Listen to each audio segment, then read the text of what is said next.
Gareen faashistootaa fi deeggartoonni isaanii waraana bilisummaa Oromoo barbadaa'ee jira jechuun uummata sobaa jiran waboon diina isaa barbadeessaa fi biyya isaa bilisa baasaa akka jiru itti aanaa ajaja olaanaa ABO waboo kan ta'an Jaal Gammachuu Abbooyyee dubbataniiti jiru.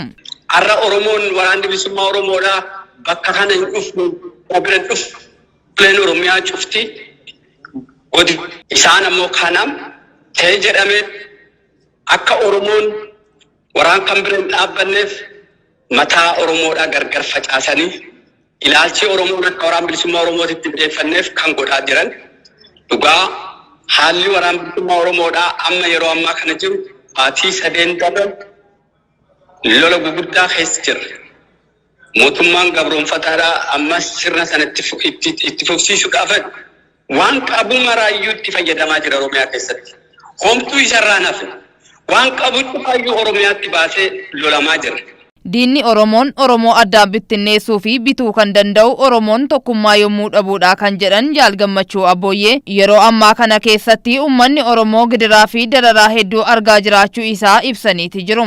Oromoo kutaadhaan walaadhaa turan kan waliin inni hin turre mootummaan yoo akkas godhe qofaadha kan Oromoo bituu danda'u. Har'as kan ta'amaa jiru isuma kaleessaa santu ta'amaa jira. Isuma kaleessaa santu godhamaa jira.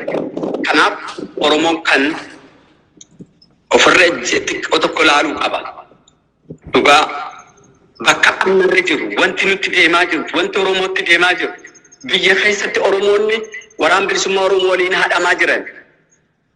Jaarsi ganna 80 ganna 85 qawwee baateetiiniti. Waraan bilisummaa Oromoo waraan bilisummaa Oromoodha saapportaa yookaan ilma keessatti waraan bilisummaa Oromoo keessa jiraaftuu jira. Manni irraa gubataa jira. Dhoksaadhaan gubataa jira.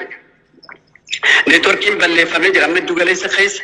Yeroo ammaa kanatti uummata Oromoo dararamaa jiruuf hawaasni addunyaa gahee isaa bahachuuf sagalee ta'uu fi qaba jechuun ergaa isaanii dabarsaniiti jiru. Gaafatama isaa keessaa Oromootti hin iyyanne Oromootti hin himanne akka nuuni hin jenne isinitti mujjira. Isin waan Oromiyaa keessa deemurraa alatti isin qabanii jiran arguutti hin jirtan.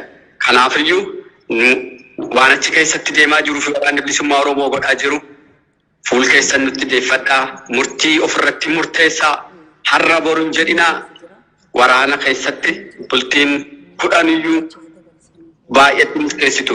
Bultiin 15 jijjiirama waraana keessatti hin fide.